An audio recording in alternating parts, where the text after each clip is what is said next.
It's a contract.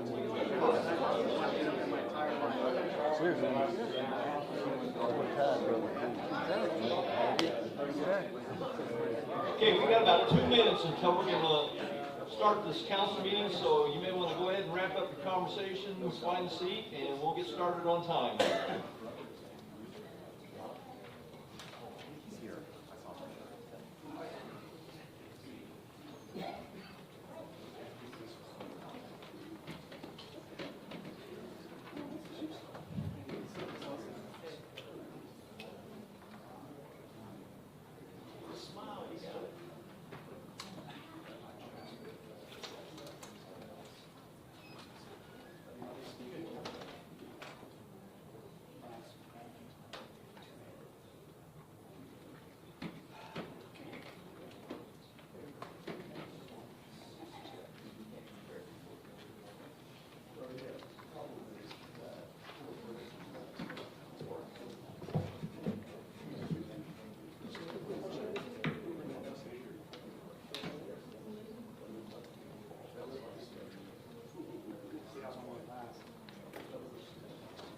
One minute.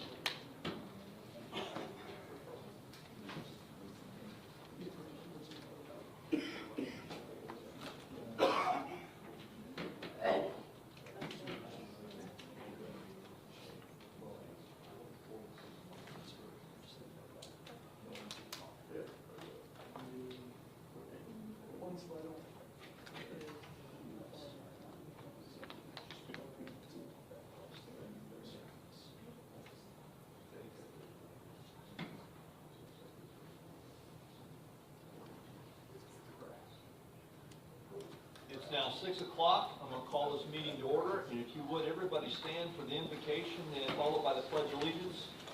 Mr. Stoffer, would you mind doing the invocation? I'll lead us in the pledge.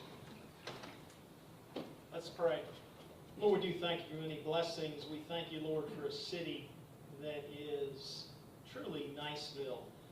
Lord, doesn't mean we do everything perfect, but we do strive for those things. We pray right now for the mayor, the city council, city manager, and others, all the employees, Lord, that we would look to thee for guidance and be led by the things that you would have us to do in this city. We pray for all the residents, Lord, that they would always feel as though they have a say in things and do it in a respectful manner as we would be respectful back to them. And Lord, we pray all this in Jesus' name. Amen. Amen. Join me in the pledge. By the way, there is no pause when we get to the under God part. All right, you ready? All right. I pledge allegiance to the flag of the United States of America and to the republic for which it stands, one nation under God, indivisible, with liberty and justice for all.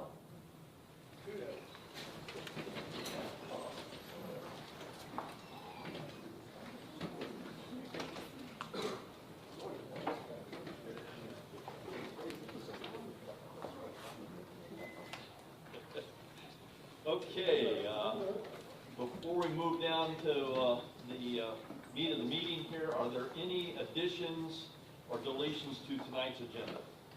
Yes, Mayor. Go ahead, Mr. Tolbert. I'd like to propose D3 under awards, proclamation, and presentations of the Niceville Youth Advisory Council. I have two representatives in attendance. All right. Do I have a motion to add the D3 item, Youth Advisory Council? So moved. Do I have a second? I'll second. And all in favor say aye. Aye. And any opposed, like sign. All right. We consider that added. Consent agenda, I needed a motion to approve the consent agenda. So moved. Do I have a second? Second. Second by Ms. Alley. All in favor say aye. Aye. And all opposed, like sign. All right, let's move down to the awards, proclamations, and presentations. The first item there is a certificate of appreciation. And am I doing this? You doing this? I'll take care of it, Mayor. What's that? I'll take care of it. All right, you got it? So good evening, Mayor and Council. As you know, over this past summer, we had two interns with us. We met Ms. Marianne Rushman last council meeting. Tonight, we're going to show some love and appreciation to Ms. Chasiana Butler. She interned with our Public Information Department under the guidance of our Public Information Officer, Shanitra. With a strong focus on photography, she played an important role in capturing, organizing, and editing content for our social media platforms, helping us to highlight community events and city initiatives in a creative and engaging way. Beyond her contributions to daily projects, Chasiano also dedicated time to professional development and building skills she can apply to her own business endeavors. As she is an entrepreneur, she runs a photography business. This included creating and updating a professional photography portfolio, refining her editing techniques, and learning how to present her work in a way that showcased her creativity and professionalism. Her initiative, attention to detail, and eagerness to learn made her a valuable part of our team over the summer. She is currently a senior at Crestview High School, and is undoubtedly, given the work ethic we saw, the talent that she has, her eagerness to learn, and just quite frankly, given her age, she was just absolutely fearless, going out there and just tackling projects, everything we had. So it was really a blessing to have Miss Butler on her team this summer. I know she's going to do great things. And so because of her hard work and all of her efforts, we'd like to recognize her with a certificate of appreciation. But before we do that, Mom, thank you for sharing her with us this summer. She did a really, really great job for us. She's an amazing young lady and very, very talented. So I look forward to seeing good things out of her in the future. So, Chasiano, if you want to join me up front.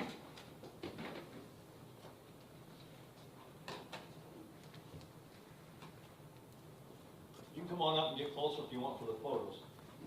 Now, with that telephoto lens.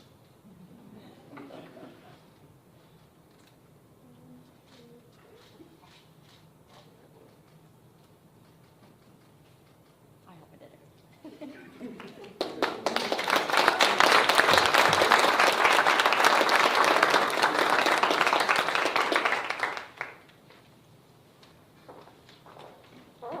And we're going to do a proclamation. I am going to ask all of our special guests and sitting in the back there wearing pink to come forward and meet me there. We're going to make a proclamation talking about making strides against breast cancer. Yippee-yi-yay! Yippee-yi-yay! It is time for Making Strides Against Breast Cancer Roundup, and we need you. Come join us October the 18th, Northwest Florida State College, 8:30 a.m. in the morning. Don't wear your boots that day because we're going to be walking, so wear some good walking shoes. We are there to celebrate lives, and with your donations, we can help save lives. So come on out and join us.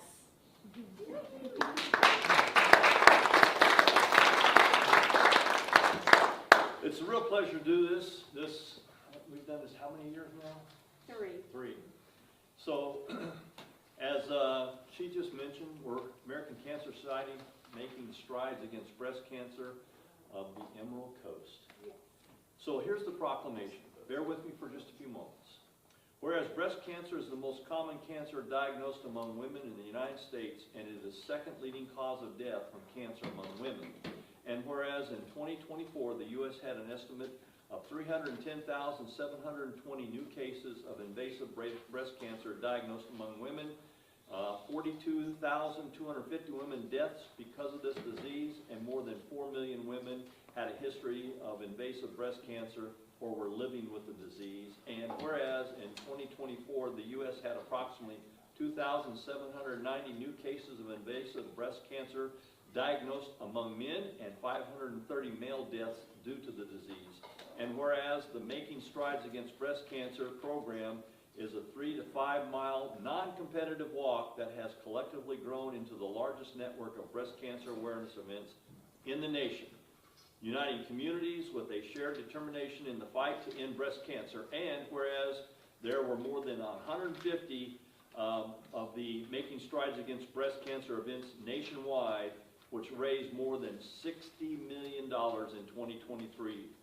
Whereas the Making Strides Against Breast Cancer program is uniting our communities and raising money to help the American Cancer Society fund breakthrough breast cancer research provide free information and support, and help reduce breast cancer risk or allow early detection so it may be more treatable. And whereas the Making Strides Against Breast Cancer on the Emerald Coast envisions a future where our children no longer live with the threat of breast cancer and where everyone has a fair and just opportunity to prevent, find, treat, and survive this disease. And whereas by supporting the Making Strides Against Breast Cancer on the Emerald Coast movement, you help ensure the American Cancer Society can continue fighting for the same vision. Now, therefore, I, Daniel Hinkle, by virtue of the authority vested in me as mayor in the city of Niceville, do hereby proclaim and recognize October 12th through October 18th as Making Strides Against Breast Cancer Week. And I certainly want to encourage all the citizens that live here and those in the surrounding area to come out, decorate your businesses using pink. Pink is, yep, as part of the movement, and encourage citizens to participate in the actual event held over at Northwest Florida State College on October the 18th, beginning at 8 a.m. Is that correct? Yes, sir. So there you have it, folks. This is a great event. So what I'd like to do is let's get a photo. What do you think? John the mayor with the hula hoop. That's right. And the hula hoop. He needs that hat on his head. Absolutely.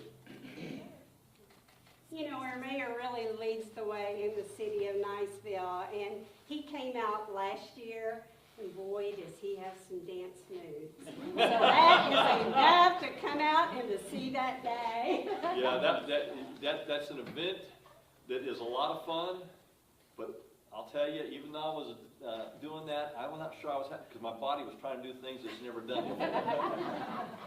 You know, we also want to invite, we will have our kickoff and a survivor tea on Saturday at Twisted Grape in Shalimar, and we want to invite you guys to come out and help us kick off the start of our main part of our season. Actually, we go year-round with fundraising and everything, but we will have, with the walk, October is Breast Cancer Awareness Month, so that's when we have our walk, but our kickoff will start Saturday at Twisted Grape in Shalimar. And there's more information on the QR code if anybody wants to book us. How much are the tickets? No problem. Just donations? Just donations for the walk and the Survivor Tea Party. We want you to form a team, but there's no cost to it. For you, $100. Well, I was gonna give 20, just, you know, 20. Oh, thank you so much. I have a conflict that day. Anybody else? I have a hat. Thank you so much, again.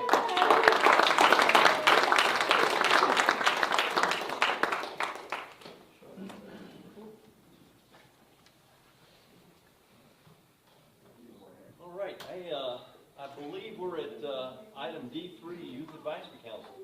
We are, and I'd like to invite our two ambassadors from the Youth Advisory Council to come on up. They'll introduce themselves and talk a little bit about the Youth Advisory Council. They just started up in, again this year in the August meeting, and so they have their second meeting. So Logan? Good afternoon, I am Logan Michael, the Executive Chairman for the Niceville Youth Advisory Council. My address is 216 Safflower Lane. Hi, I'm Addison Eller. My address is 117 Dominica Way, and I'm a senior at Niceville High School, and I'm also on the Youth Advisory Board. Welcome to both of you. Thanks for being here, and looking forward to hearing what you have to say. Yes, sir, thank you. We have 5 members on the council, including both of us and Grayson Schroeder, Eleanor Ballard, and Mary Colleen Johnson. We also have a few non-voting members on the council, and our main focus is community service as well as helping you all.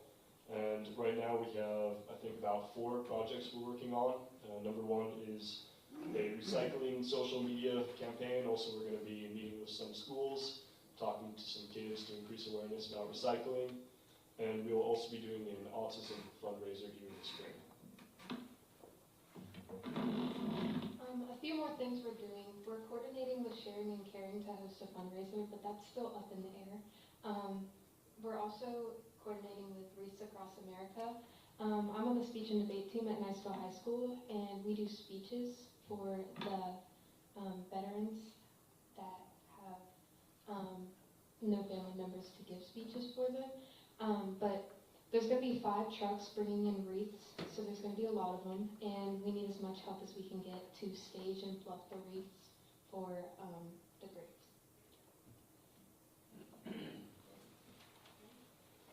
That's all, thank you. Well, before you walk away, first of all, I'm going to ask the council if anybody has any questions of our youth council.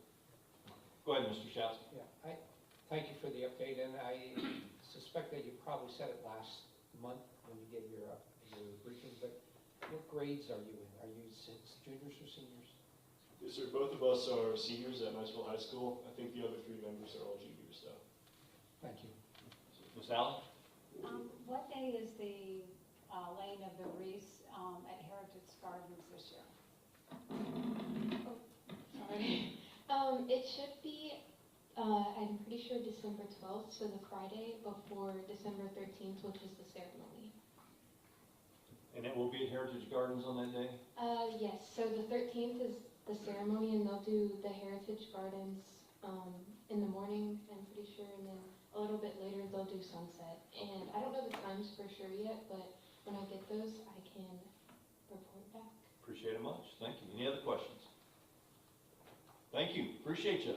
One thing, just as a plug, for any of you in the audience, that if you have anyone that you know that's in one of the local Niceville High School area, and they'd like to join the Youth Advisory Council, it's on same days as the Niceville City Council, but at 4 p.m. in the afternoon, so we're always looking for more volunteers or more people to join up. Again, thank you both, and go Eagles. All right, let's move down to the public hearings, and Wendy, you're up. Okay, E1, 507 Johnson's LLC rezoning ordinance 251001. This is a request to amend the official zoning map from public civic institutional PCI zoning district to limited commercial C1 zoning district, and to change the future land use map from public civic institutional PCI category to mixed use and U. The subject property is located at Jones Avenue and can be identified by parcel ID number 071S22-0000-0069-0020. The proposed ordinance site is approximately 1.19 plus or minus acres in size. Do I have a motion to approve? So moved. And do I have a second? Second. And second by Mr. Tolbert. Discussion by the council. Yeah, this property is predominantly wetlands, if I understand it correctly. Do we have anybody to talk to it? Yes, thank you, Mayor and Council. Yes, it is. It's pretty limited in use, based on wetlands there. What we've heard is that it would be some very minimal type improvement, maybe some food trucks, some tables, outdoor dining type areas is what the owners proposed for it. Has that all been approved by DEP, EPA, and all that stuff for that area? I don't believe anything has gone through yet. I think this was the first step to see if the zoning change would happen. Any other questions? Yes, Ms. Jackson? As I drove back to look at this property over the last week, I noticed that there appears to have been maybe a dump truck load or 2 of stones, and I think the street is Jones Street, and it's not very much land for, and certainly the stones are not smooth, so that yes, you could park a truck there, but a picnic table, is it really just to park the gentleman's trucks? I believe so. Now, he also does own the adjacent property at 507 John Sims, which is the LLC here. So I have not seen any site plans or layout, but he has talked about 2 or 3 trucks, is what he indicated to us. So he hasn't submitted anything yet, but that's what we've heard. So again, this particular action that we're looking at is to change it from PCI to C1 limited commercial. And I understand that's because it was recently transferred from church to a private landowner. That's my understanding. Okay. Is that private landowner here to discuss this?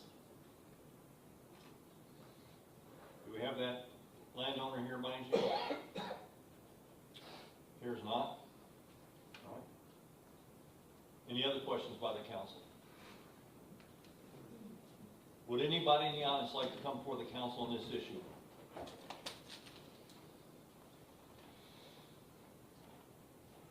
Seeing none, Mr. Stopper, how do you vote? Yes. Mr. Rominger, No. Miss Alley, Yes. Mr. Schatzel, Yes. Mr. Tolbert. No. All right, thank you. Let's move down to the next item. E2, Everton vacant lot rezoning ordinance 25-10-02. This is a request to amend the official zoning map from conservation CON zoning district to limited single-family residential R1B zoning district, and to change the future land use map from conservation CON category to medium density residential MDR. The subject property is located on West College Boulevard and can be identified by parcel ID number 01-1S-23-0000-0001-0020. The proposed ordinance site is approximately 0.1 plus or minus acres in size.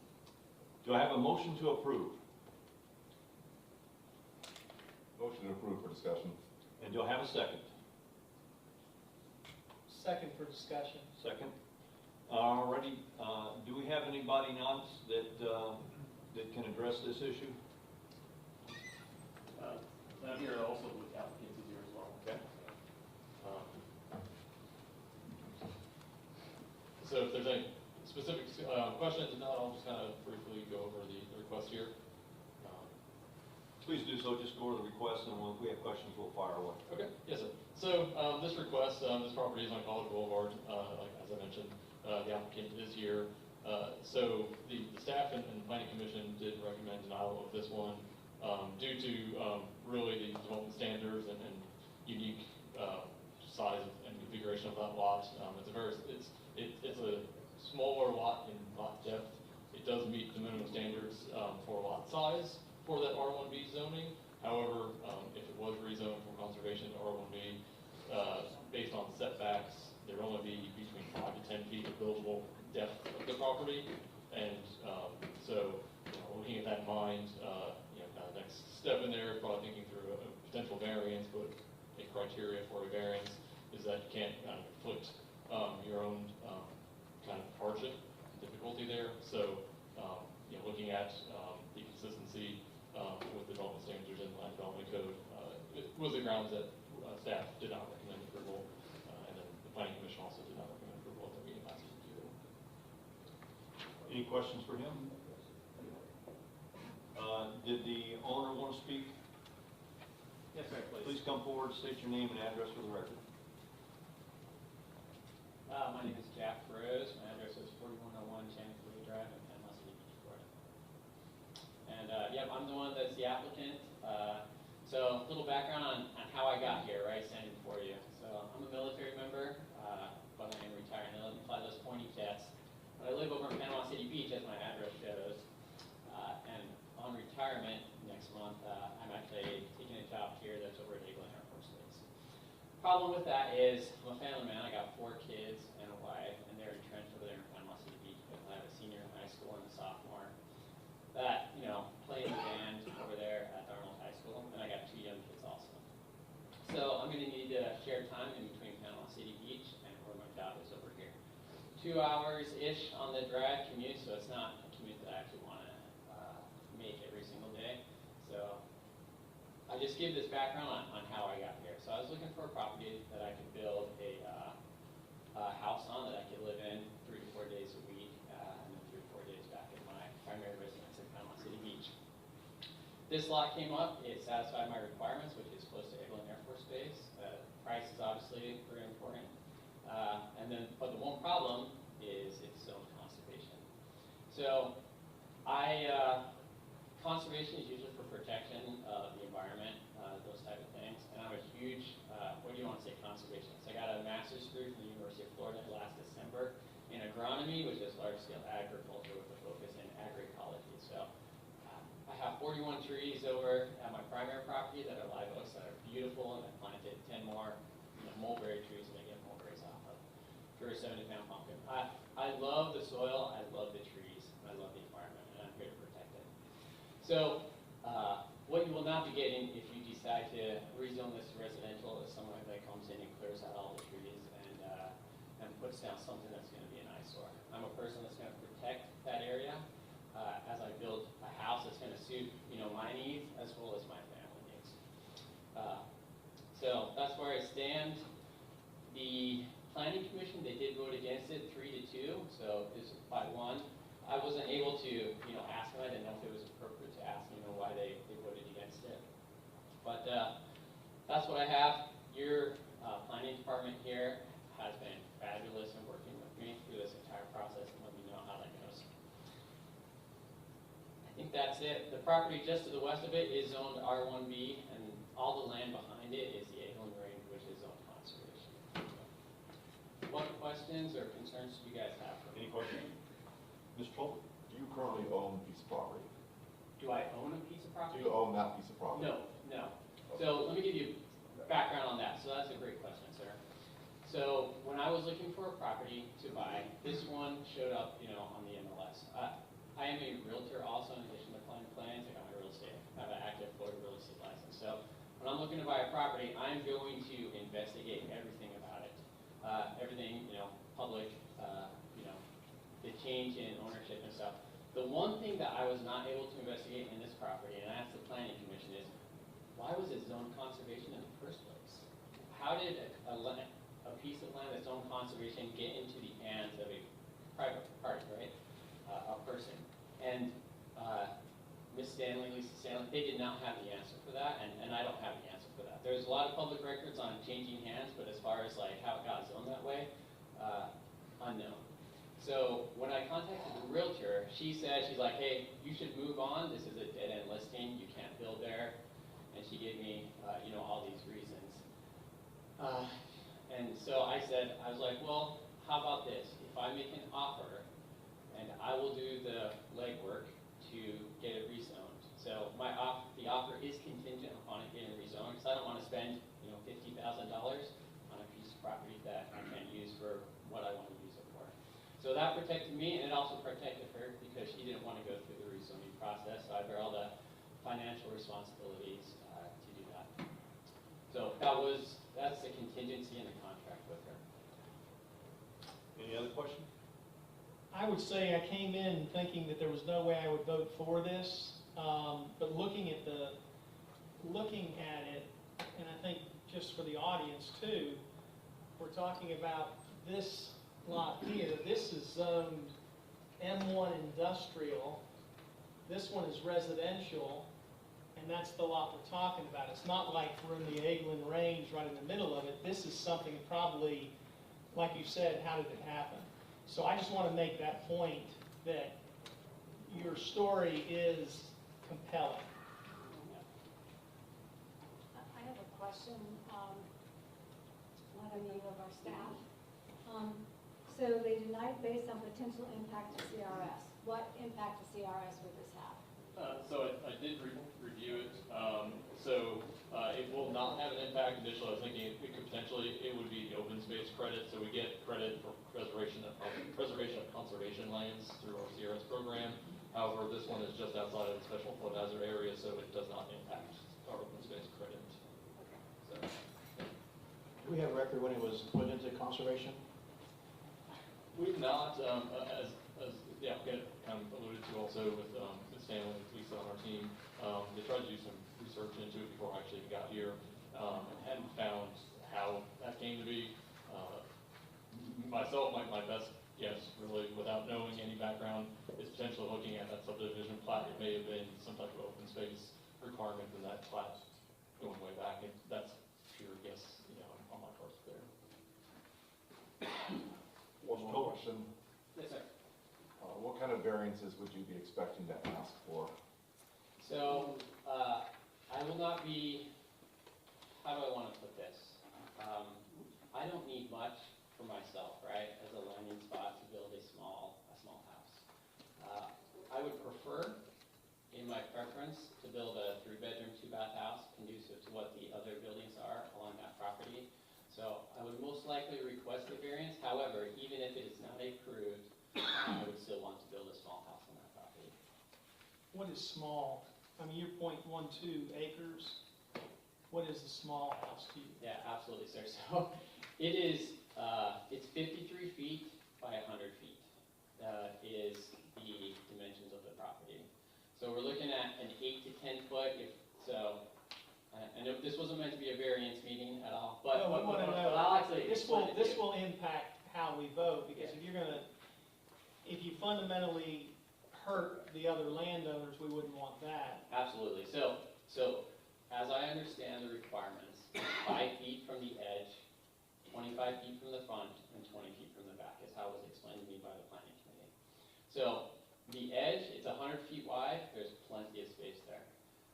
The homeowner on the side, I would not build within 5 feet, I would not be requesting a variance. If I was to request a variance, the only one that it would be is from the back of the property, right? So that would allow me to build closer to the Eglin range, but obviously there's no one back there, that's conservation land. The other thing is it's a high and dry piece of land. I'm not involved in wetlands at all, or streams or rivers or anything like that. So having said that, small to me is what I'm allowed to build there. 10 foot by, I don't know, 30-foot building maybe perhaps. Ideally, I build a 20-foot building, and then we would request a variance back, only towards the back of the property, not towards the front. So for staff, would this require a rezoning to MDR or R1? So what would be the appropriate action to go through that phase first? Go through the rezoning first, if this was to pass? Well, so this is the request is the rezoning. Yeah, this is to go from conservation to MDR.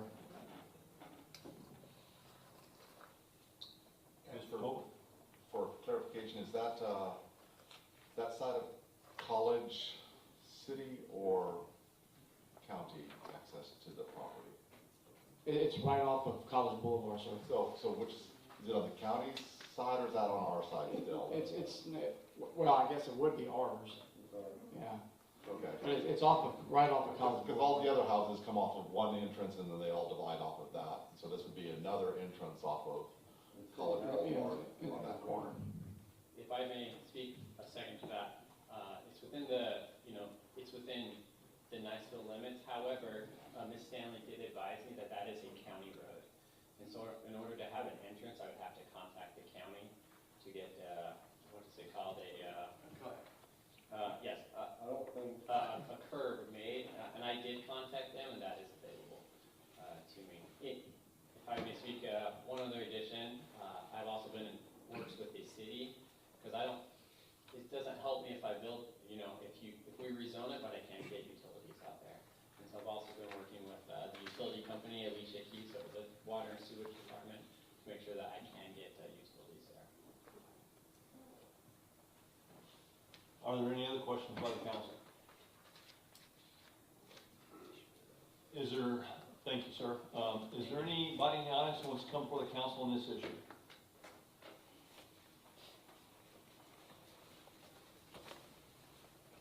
Seeing none, Mr. Stofford, Yes. Mr. Rominger, Yes. Miss Alley, Yes. Mr. Schatzl, No. and Mr. Tolbert. No. Let's move down to, let's see here, I guess, is it ordinance 251002? Three, okay. So we're on the tree ordinance amendment, ordinance 25-10-03, an ordinance of the city of Niceville, Florida, amending chapter 5.6, article 2 of the code of ordinances of the city of Niceville as such pertains to trees, providing for enforcement, severability, conflict, complication, and an effective date. Do I have a motion to approve? And do I have a second? Second. Second by Mr. Stopper. Do we have somebody to speak to this, Mr. City Manager? Yes, sir, I'm going to do it myself. So council, a little bit of background about this. About a month, maybe 6 weeks ago, I had some engaged residents of Niceville who are interested in Niceville once again becoming a Tree City USA. And so they came to us and asked, to collaborate with the city. And so Fortunately for the city of Niceville, Jonathan has a member on the team who is an absolute tree wizard. And so those pictures and the depictions that you see across the way there is what I'm going to propose for phase 1 public tree installation in our medians around the city. Some at Highway 85 up by Twin Oaks Mall Festival site, Government Avenue, John Sims over by the high school, and then on further down the road on John Sims over near the 20 and 85 intersection over by the marina. So this is a multi-part project here. In order to become a tree city, we have to update our ordinance to come in compliance with requirements to become a Tree City USA. And so that's what you're seeing and voting on today, is just updating our tree ordinance so that we are in compliance and can properly apply for not only the Tree City USA designation, but also so we can apply for state grants for these trees. So what you're seeing over there, there's approximately, I think, 38 trees in the medians. There's also a proposal to put an oak tree back out here in the complex that we had to take down about a year or 18 months ago because it was diseased. So there's 38 trees in the medians. Sweet Bay Magnolias is what was proposed from Jonathan's Tree Wizard. And we pitched the idea to the State Forestry Department and I don't remember who the other person was. Oh, members of the community. And they loved the idea. And so we're moving forward with a number of endeavors. This amendment to the ordinance is part of that. Then the other part of it will be applying for some state grants for these trees. They're 50-50 grants. But fortunately, because of our tree wizard, all these trees is going to cost us about $5,000 or $6,000 total. And so because it's 50-50, if we plant the trees, that's our contribution. So there's no financial contribution from the city required for this project, but we can put trees in the medians to enhance the beauty of Niceville as you're driving through our main thoroughfares in Niceville. So that's kind of the background, big picture. Again, tonight all I'm asking for is a vote to approve the changes to our current tree ordinance, again, so that we can apply for these grants and apply to become Tree City USA at the appropriate time. Questions by the council? At one time, we had trees lining the medians at one time that slowly disappeared. Do we know why that was, why they weren't able to work sustainable? Highway 20. And those trees talking about with the projects we planted back after 2 years ago, DOT did their roadway work. But on the eastern end, all the trees disappeared because they took all the grass out and vegetation, making a lot of stack of lanes and concrete and the split islands on the roadway. But we planted them up here at the senior center. So is it even economically viable to even plant them there in the roadway? So, sir, to your point, part of the project is putting Vitex back in those gaps that you're talking about as part of this project. Mr. Schatzel, did you have a question? Yes, two, if you don't mind. In looking at the creation of the Tree City Board, you have 3 members identified. And they are yourself as a city manager, Director of Parks and Director of Parks Department, and the Director of Public Works. Is there any reason why you wouldn't want a civilian added to this board? No, sir, that would just be the voting members, and that is what you're referring to is already in the ordinance. I just changed the capitalization and put director in there, but that's what the tree board looks like already. We can make the tree board look any way we want, and one of the members of this group is sitting in the front row right now, who is very interested in this project. So, you know, whether they're actually in the ordinance or just participating in the effort, I know there's plenty of community effort that would want to participate in this endeavor. And again, this is only phase 1. In talking with the forestry department, there's grant money out there where we could get free trees to donate to people for their private property, which we would also strongly encourage. But this ordinance in this project is only referring to public trees. Can I suggest then that the ordinance be changed to increase as appropriate for civilian participation. And instead of just the three of you, the city manager, the parks and public works.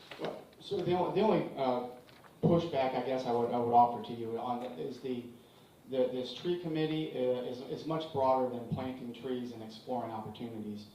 You know, if you will refer back to probably my first public meeting after I chopped down 4 trees. I remember that.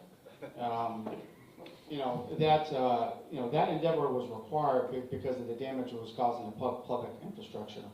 And so, you know, when events like that transpire, it's convenient for my team and I if we have, you know, a consolidated voice, a consolidated team of who knows what's going on, and we're not negatively impacted by those who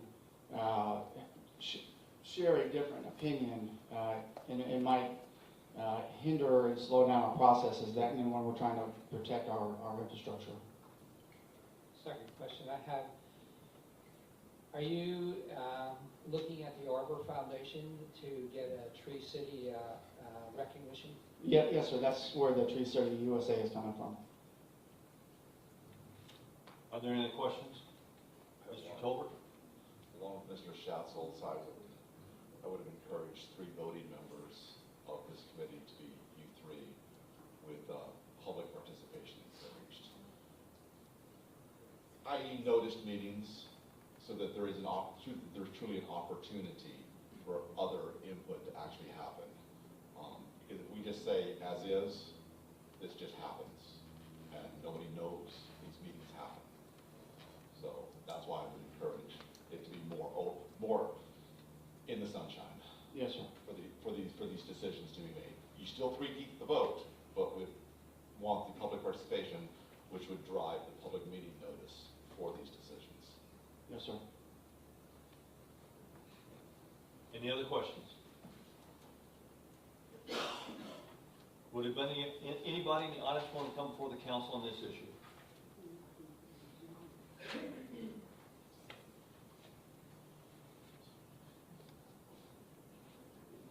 Seeing none, we have a motion and a second on the floor. Are we ready to call for the question? Yes. All right. Mr. Tolbert? Yes. Mr. Schatzel? Yes. Ms. Alley? Yes. Mr. Rominger? Yes. And Mr. Stopper? Yes. All right, let's move down to public hearings, section F, second reading, final readings. Actually, E4. E4 had been moved up, the new agenda was placed up there. I had Yep, you're right. appropriately put it down Sorry, below. missed it. That's E4. okay.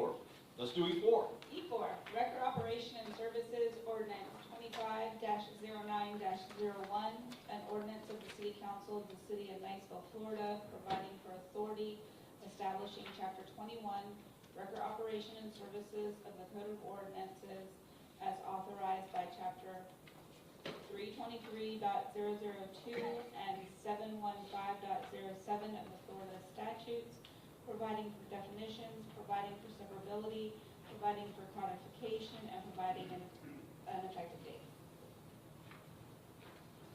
Do I have a motion to approve? So moved. And do I have a second? I'll second. And second by Mr. Schatzel. Do we have, Yes, sir. So, council, this came before you last month, and as you may recall, we had a discussion about the number of tow truck companies that were going to be on our rotation list.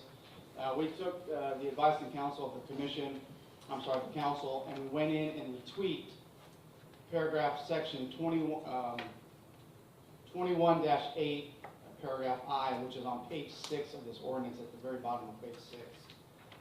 So there is no longer a fixed number of local tow truck companies that could be on, that is on our rotation list.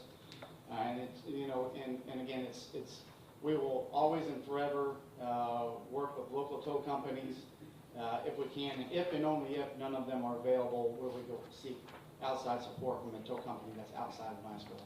And that's what the language in, again, 21-8, paragraph I highlights there for you. thank you. Any questions by the council? Would anybody in the audience like to come before the council on this issue?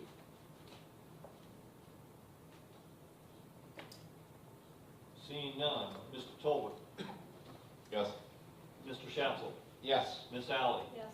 Mr. Rominger, Yes. and Mr. Stopper. Yes. Okay, can we move down to F1 now? Yes. All right, let's do it.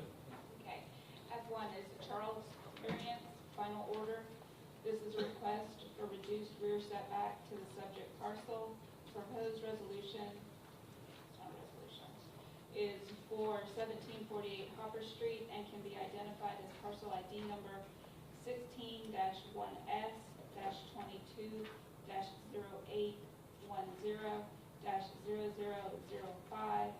16-1S-22-0810-0005-0190. Proposed site is approximately .16 plus or minus acres in size. Do I have a motion to approve? So moved. And do I have a second?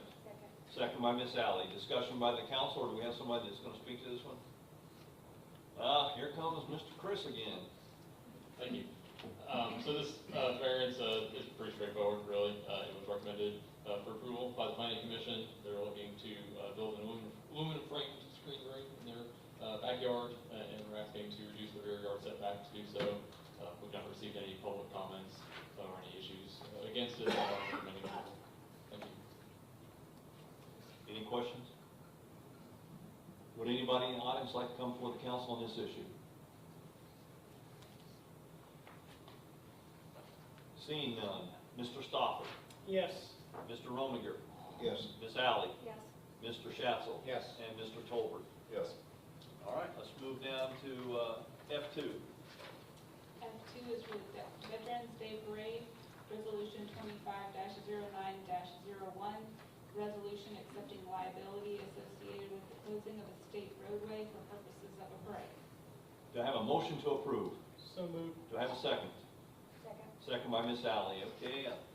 I think most of you know this is in preparation, I believe, for the parades that we're going to be doing. Is this strictly for the Just for the Veterans Day. Veterans Day? Okay. Questions by the council? Would anybody in the audience like to come before the council on this issue? Seeing none, Mr. Tolbert, how do you vote? Yes. Mr. Schatzel? Yes. Miss Alley? Yes. Mr. Rominger? Yes. And Mr. Stopper? Yes. All right, let's move down to F3.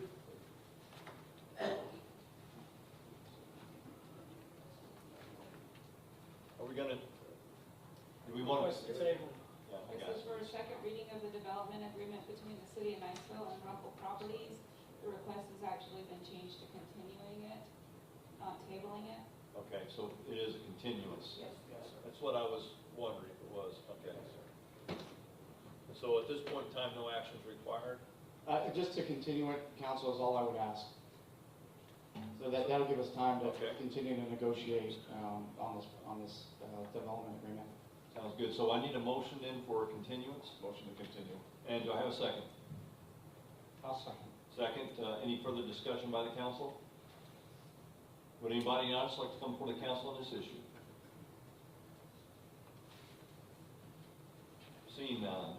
Mr. Tolbert? Yes. Mr. Schatzel? Yes. Ms. Alley? Yes. Mr. Rominger? Yes. And Mr. Stopper? Yes. All right, let's move to F4. Resolution 25-09-09, resolution from the city of Niceville, Florida, authorizing the city manager to develop a grant application and sign said grant application on behalf of the city of Niceville in support of Turkey Creek Nature Center through the development of additional facilities and opportunities. Do I have a motion to approve? So moved. And do I have a second? Second. Second, Ms. Alley. From the planning, or excuse me, from the CRA commission, they recommended that we move forward with this. With that said, is there any discussion by the council? Would anybody in the audience like to come before the council on this issue?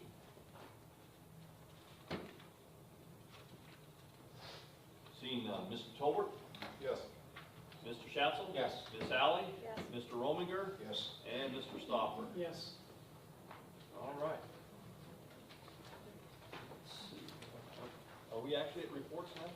Sir. All right. All right, council and mayor, I only have two of my own tonight. Number one, today is Gil and Wendy's 25th wedding anniversary, so congratulations to them. How many years?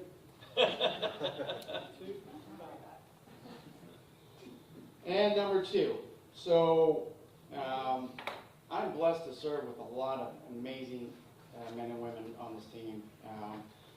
And one of those amazing individuals is going to get recognized here in a couple of weeks from the United Way. And as she is going to be one of the United Way's 40 under 40 awardees this year. So it's the United Way. It's a very, very strict application process. There's 120 applicants this year, and our own Shanitra Francis was awarded as one of the 40 under 40 this year. So she's just an absolutely phenomenal teammate. She's obviously, as our public information officer, she's created and maintains our websites and social media. She coordinates our town halls that the mayor and I participate in. But it goes so much more beyond that. All the beautiful pictures you see online, those are hers. But beyond that, she's the brainchild and horsepower behind the Veterans Day Parade, the Big Truck Day, Splashing in the Summer. If there's an event in Niceville, a public event that we put on, you can rest assured that Shanitra is either driving it, was the brainchild for it, or has got her fingers on it. Obviously tonight you saw one of the interns that she brought on board, but the internship program was her idea. She created it and really built it, and is continuing to build that internship program. And hopefully we'll have more high school interns, in the years to come. And then, she's collaborating with the county and the other municipalities on all the county's efforts for affordable housing. And so she's just a really, really dynamic teammate who is she's motivated, she works hard, she takes the initiative. For me, she's a really good advisor. And so I'm blessed to have her by my side when things are going sideways and she walks in and goes, that's probably not the right thing to say. So she's muzzled me on more than one occasion, much to my benefit. So we are very blessed to have Shanitra on our team, and I'm very, very excited to celebrate her in a couple weeks at the 40 under 40 ceremony that the United Way is going to put on. So congratulations. Yay,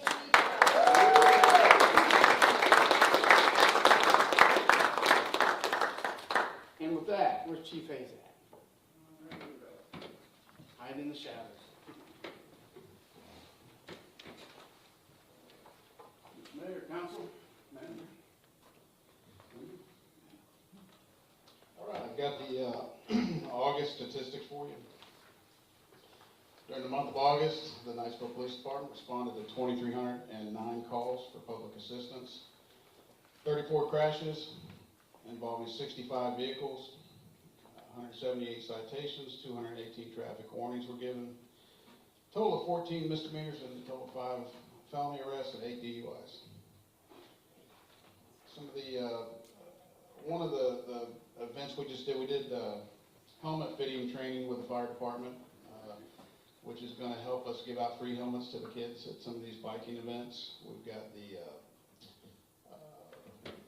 National Night Out event coming up on October 7th, 5 to 7, right out here.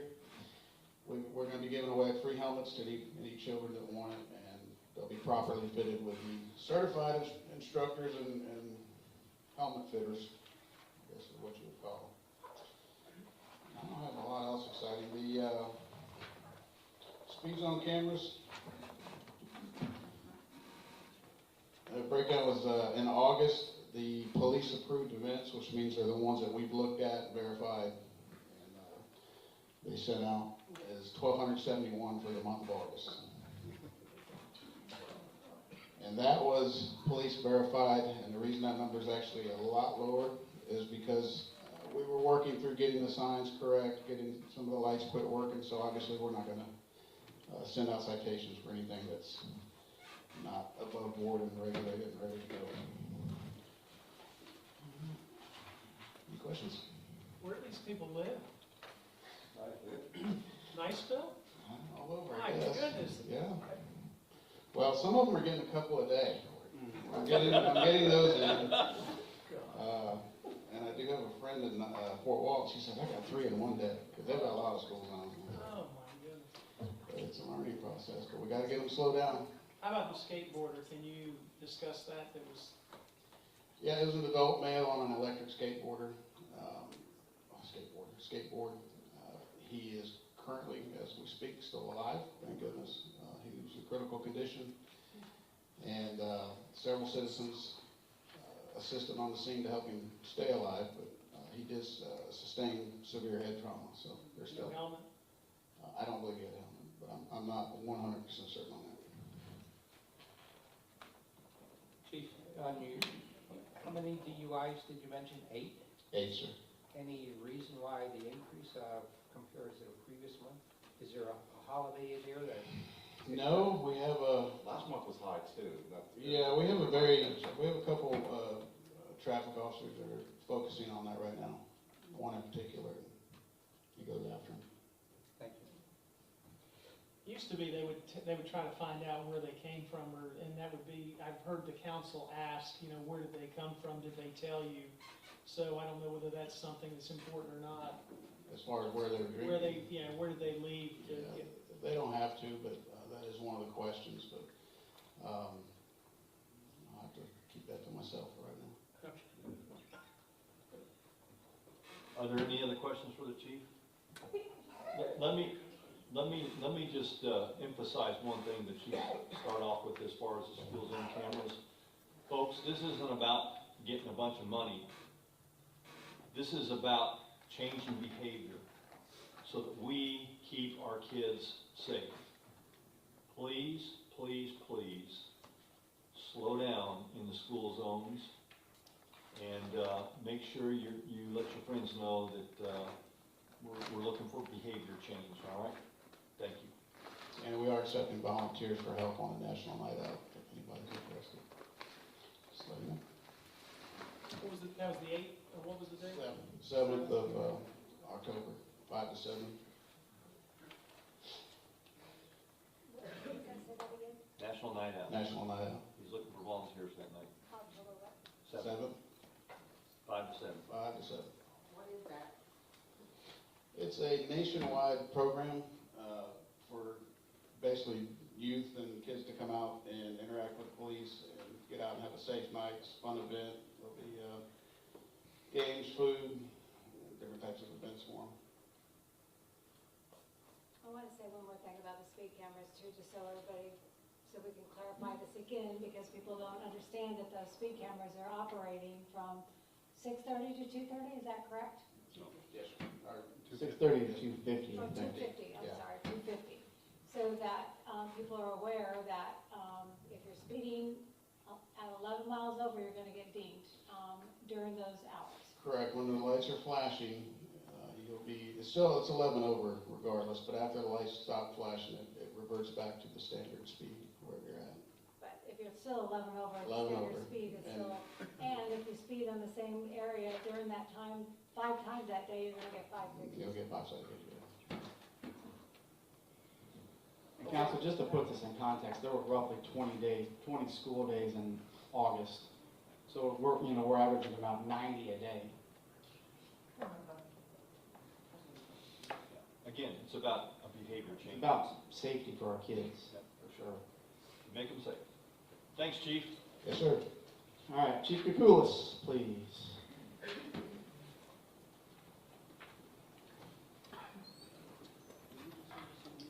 Good evening, council members. For the record, Alex Kukulis, Fire Chief. For the month of August, you should have the report in front of you. I'll just highlight some of the bigger points along it. But we did respond to 177 emergency incidents for the month, including 1 reportable overdose. We conducted 39 fire inspections. Amongst those, within the business, we had 5 fail, which we'll do re-inspections of. We worked on it's been a better part of a year now, a new software program that's going to be replacing our training program, incident reporting, staffing. It does several components for us called First Due.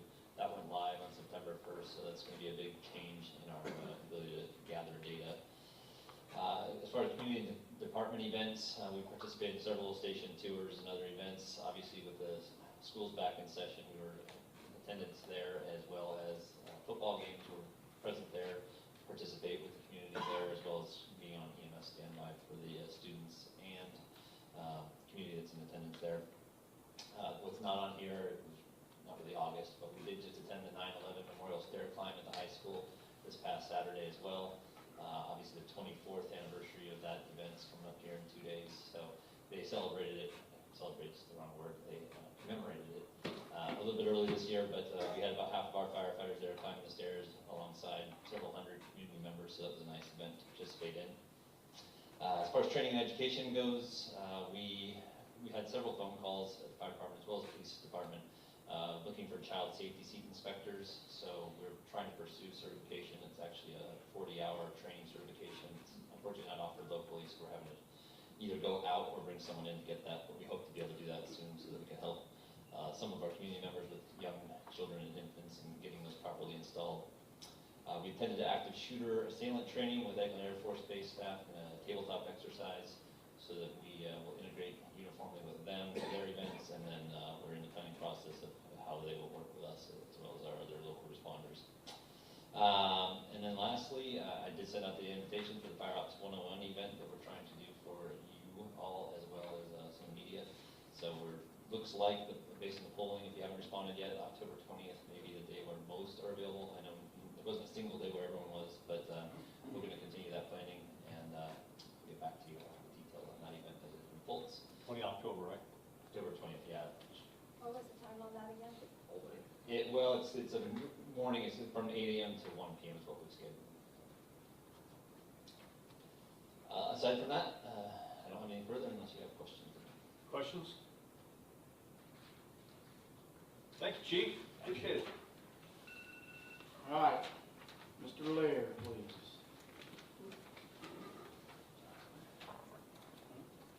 Good evening, Mayor, Council, Mr. Dykes, City Clerk.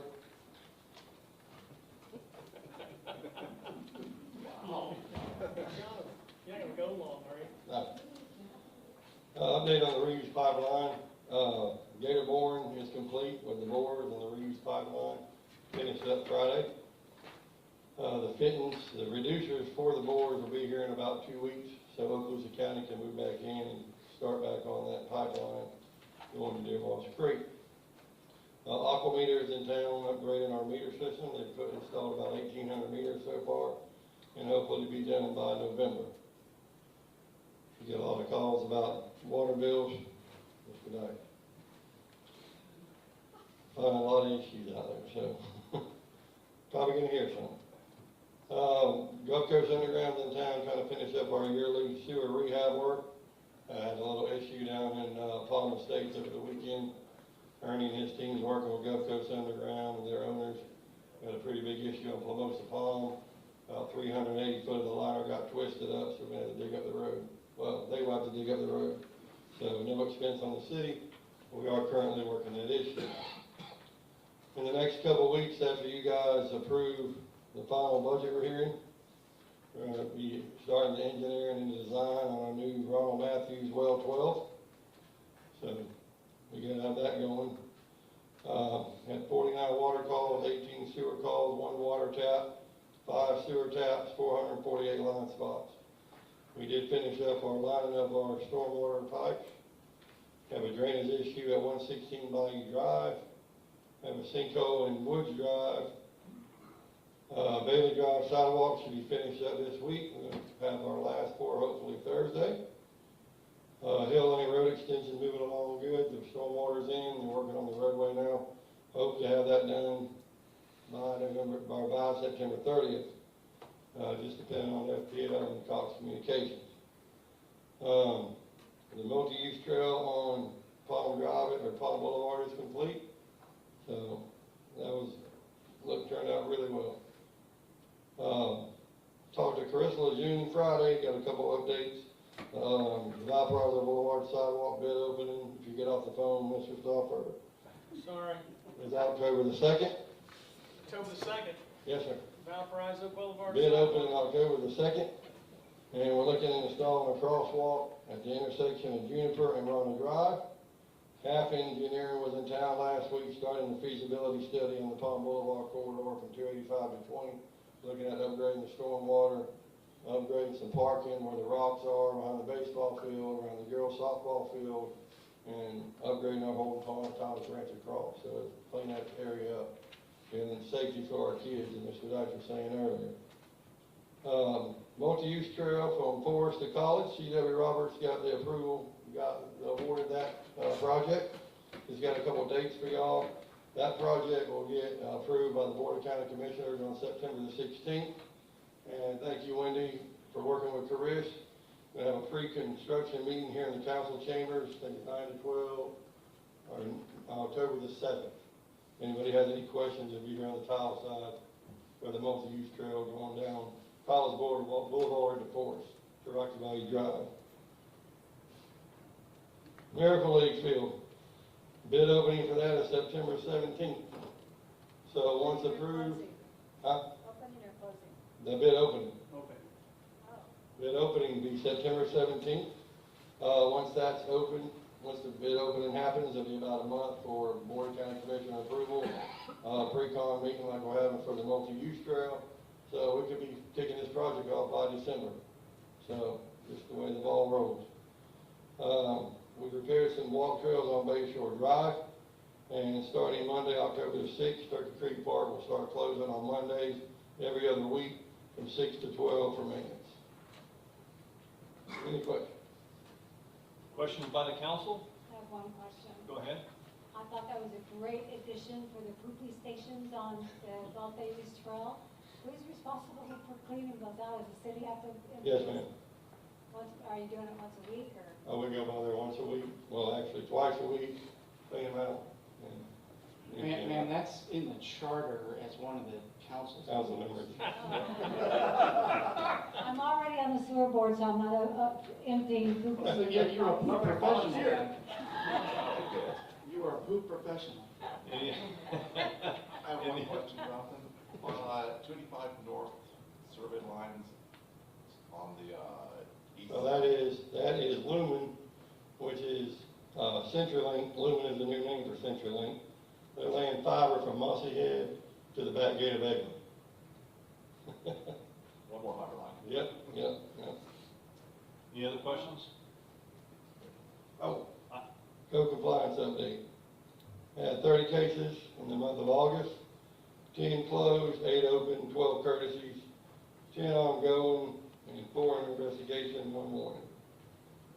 So, And in your packet, I think you have So that your- information. Yeah, but your courtesies don't show up, I don't think, in here, or do they?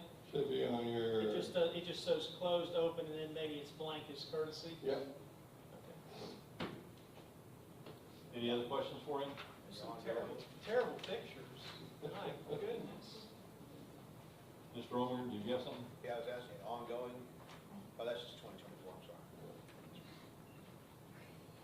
I do have a couple questions for you. One, we have talked about this, supposedly a contract between us and FPL was taking care of the light to illuminate the crosswalk area over there on Palm behind the new building and the sports fields and the practice fields. Not completely, after we signed that contract 4 or 5 months ago. It's still a light there, because I was looking the other Friday football game. I'll call tomorrow. Yep. But I know for a fact me and Mr. Dyke signed that contract well over 4 months ago. Get a hold of Bernard and let him know that we're still waiting. The other thing is, over on Rocky Shores Drive, about the size of my little pad right here, there's a patch that's needed. You might want to take a look at that when you get a chance. Right before you get to Rocky Valley Drive. No, it's on Rocky Shores Drive.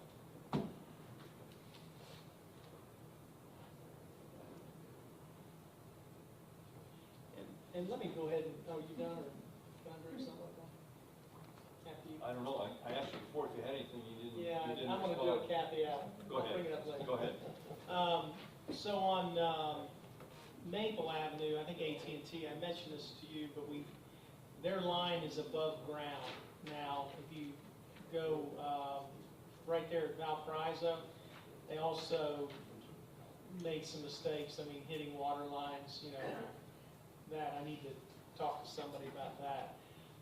And also the water shooting out in the road instead of back on the property. So that's Maple, and then the one next to that is Linden. In Linden, you've got Cox cable on top of the ground. The big orange or whatever color that is, it's coming out of the ground, going back in just like a snake. It's been like that a couple of years, but now that the trees are down, we see it. But it's gonna get messed up. Cox needs to just be put on notice. But the AT&T one, I'm gonna send pictures to Mr. Deitch and he'll maybe forward them to you. No problem. Are there any other questions? I think we're finished with you, gentlemen. Have a good night. Same to you. Council, that's all I have for you tonight. Okay, let's see here. Council, let's start with Mr. Tolbert. You got anything that you want to share with the council? No, sir. Mr. Shackle? Yeah, council in the audience, and Chief Koulos mentioned it, that Thursday is the 24th anniversary of 9/11. So remember those who have fought and lost their lives in that event, not only stateside but overseas. Miss Allie? I want to give a big kudos to the mayor and the Dragon Boat race. They won overall, brought home a big trophy. I was supposed to be on the boat and ended up sick. I'm so upset about that, but we've only got 5 people who want to do it again next year, and we beat out 18 boats. I think it was 14 or 15. Whatever, we beat them, all of them. And so the challenge to all the men on this council who didn't do it, shame on you. It is It's recruiting the younger gentlemen on the police force and fire department, so just trying to stack. I don't know. We had some older people on the boat. We did. All right, Mr. Rominger? Mr. Stoffer? I will say I volunteered for the boat, but he didn't need me. And then 2, I was at the mayor's gala and saw the mayor of Fort Walton Beach, the new one, and he was not a happy camper. He was real upset they win it every year, and we beat him. I said, look, it's just the first of many. So we're ready for the future too. There you go. I do have a couple things for the council, and then we'll get to the folks in the audience. First of all, thank you, council, for getting your evals in on our city manager. I have those, I have compiled them, and I will be sharing them with you on Thursday. So again, thank you for getting that done. Our next meeting is this Thursday. That's to set the millage, first reading. Not to set the millage, but to vote to approve the budget. And then I want to just remind the council that I know the city manager asked you for input, and you can respond to them individually, referencing an individual that has served the city long and has done a tremendous job for us. So I know the city manager would like to do something nice for that person, and he has provided you with some thoughts, and just please get back to him. For the city manager, I had on my agenda, and maybe we did it and I just fell asleep and missed it, but something about approval to enter into the agreement with the insurance company? Yes, sir, it's at H2. It's page 2? No, H2. Okay, so like I said, I missed it, all right? It's coming. It's coming, all right. H2, let's move to H2. All right, James, did you want to talk to this at all, or do you just want me to? I can support that. Okay. So council, as you recall, this year we put out a request for proposal for new health insurance and the ancillary insurances, dental, vision, life, things of that nature. We had a number of different companies respond back for the ancillaries, but we only had one company respond back for the health insurance, and it was our current company. So with that in mind, and our current company is obviously United Healthcare.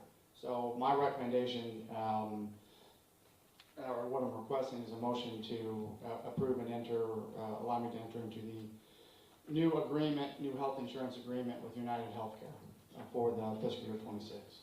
Do I have a motion to allow the city manager to enter into an agreement with the United Healthcare Insurance Company for FY '26. So moved. Do I have a second? Second. Second by Mr. Rominger. Discussion by the council. Anybody in the audience want to come before the council on this issue?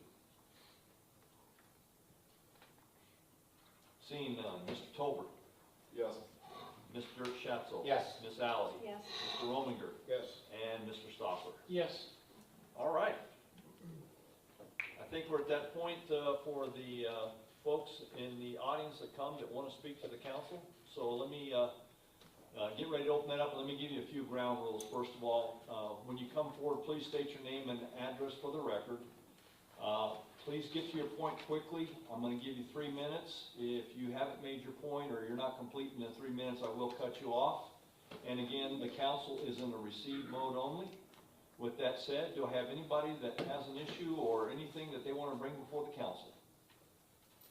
Yes, ma'am. Come forward and state your name and address for the record.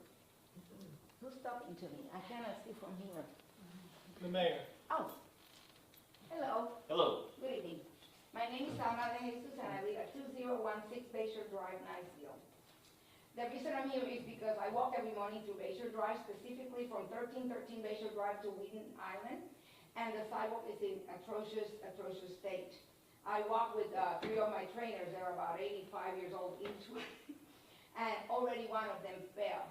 This is just a ticking bomb for suing. I have taken plenty pictures of them, and I have emailed them to the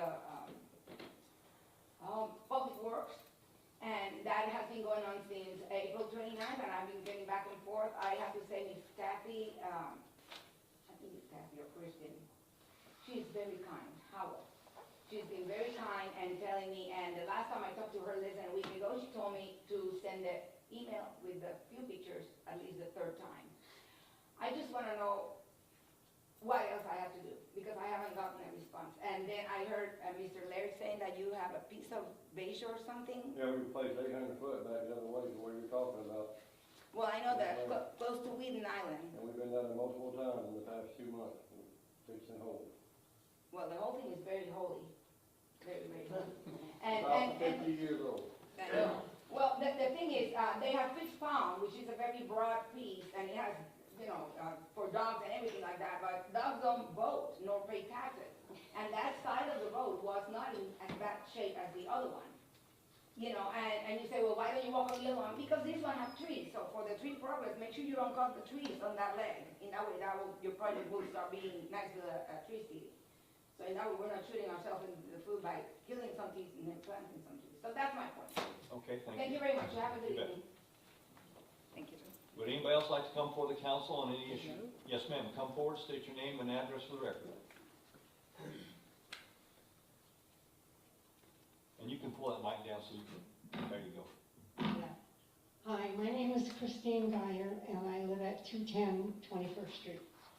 And I'm here because of the proposed millage raise for the proposed sports complex arena. Are we going to get to vote on that as a referendum or something before it becomes a done deal? I don't think I'm the only person, but I'll speak for myself only. We're busting at the seams here in Niceville, you know. Got a lot of new development, the traffic is horrible. And personally, I don't want to see Niceville put on the map for, you know, more increased, you know, people. We aren't a tourist city, nor do we want to be. And that's all I wanted to say. Thank you. Yeah, and I would like to just say one more thing. Sure. I sat in the front row because I'm hearing impaired. I wear hearing aids, and I had a hard time hearing some of the individuals talk tonight from the council or whatever, and I don't mean to pick on you, ma'am, but if you could speak up a little bit more when you're saying things, because I had a hard time following. Thank you. That's Okay. good input. Thank Appreciate you. it. You bet. Would anybody else like to come before the council on any issue?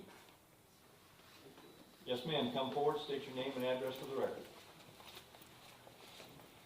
Hi, I'm Sarah Clausen, 104 Abbott Circle. I actually wasn't gonna come up, but I'm curious if you have an answer for her about will there be a vote or a referendum or anything concerning that? Well, ma'am, we're kind of in receive mode, but it's a fair question, and I need to understand, are we talking about the vote on whether or not we're gonna pass the budget, or are we talking about what they wanna do to the property? Just to follow up to her question, But yeah. I kind of need to If know. there will be opportunity for public input on the millage increase and the use of that property.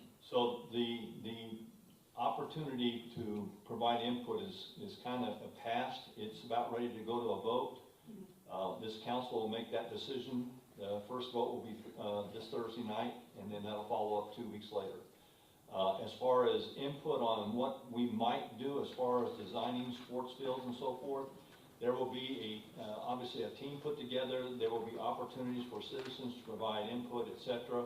But that's probably going to be a little further down the road. Right now, we're looking at doing the initial steps, which would be engineering design. Right.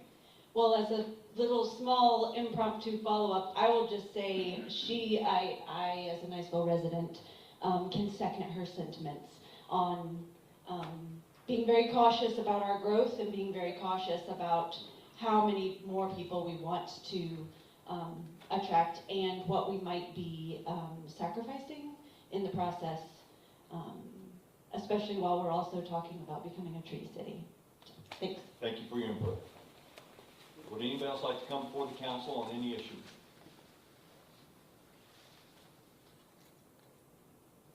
Seeing none, do I have a motion that we adjourn? Do I have a second? Second. Second. And all in favor, say aye. Aye. Any opposed, like sign. We are